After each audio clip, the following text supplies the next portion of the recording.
عمر بن عبداللہ بن یالی بن مرہ اپنے والد سے وہ ان کے دادا سے بیان کرتے ہیں، کہتے ہیں کہ میں نے نبی صلی اللہ علیہ وسلم میں 3 چیزیں ایسی دیکھیں جو مجھ سے پہلے کسی نے نہیں دیکھی۔ میں آپ کے ساتھ مکی کے راستے میں تھا، آپ صلی اللہ علیہ وسلم ایک لڑکی کے پاس سے گزرے، اس کے ساتھ اس کا بیٹا تھا جسے دیوانہ پن تھا۔ میں نے اس سے زیادہ سخت دیوانہ پن نہیں دیکھا تھا۔ وہ کہنے لگی، اے اللہ کے رسول، میرا یہ بیٹا اس طرح ہے جیسا آپ دیکھ رہے ہیں۔ آپ صلی اللہ علیہ وسلم نے فرمایا، اگر تم چاہو تو میں اس کے لیے دعا کر دوں۔ آپ صلی اللہ علیہ وسلم نے اس کے لیے دعا کی، پھر چل پڑے۔ آپ کے پاس ایک اونٹ گزرا جس کی گردن جھکی ہوئی تھی اور وہ بلبلا رہا تھا۔ آپ صلی اللہ علیہ وسلم نے فرمایا، میرے پاس اس کے مالک کو لاؤ۔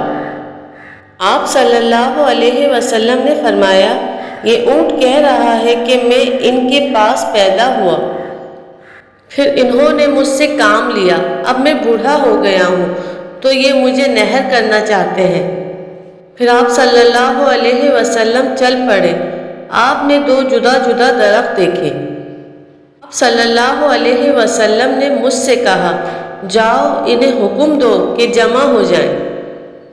وہ دونوں جمع ہو گئے۔ آپ صلی اللہ علیہ وسلم نے اپنی حاجت پوری کی، پھر فرمایا، جاؤ ان دونوں سے کہو الگ ہو جائیں۔ پھر آپ صلی اللہ علیہ وسلم چل پڑے۔ جب واپس آئے تو اس بچے کے پاس سے گزرے، وہ دوسرے بچوں کے ساتھ کھیل رہا تھا۔ اس کی ماں نے اس کے لیے 6 مینڈے پال رکھے تھے۔ اس نے 2 مینڈے آپ صلی اللہ علیہ وسلم کو دیے اور کہنے لگی، اسے پھر دیوانہ پن نہیں ہوا۔ رسول اللہ صلی اللہ علیہ وسلم نے فرمایا، ہر چیز جانتی ہے کہ میں اللہ کا رسول ہوں، سوائے جن و انس کے، کافروں یا فاسقوں کے۔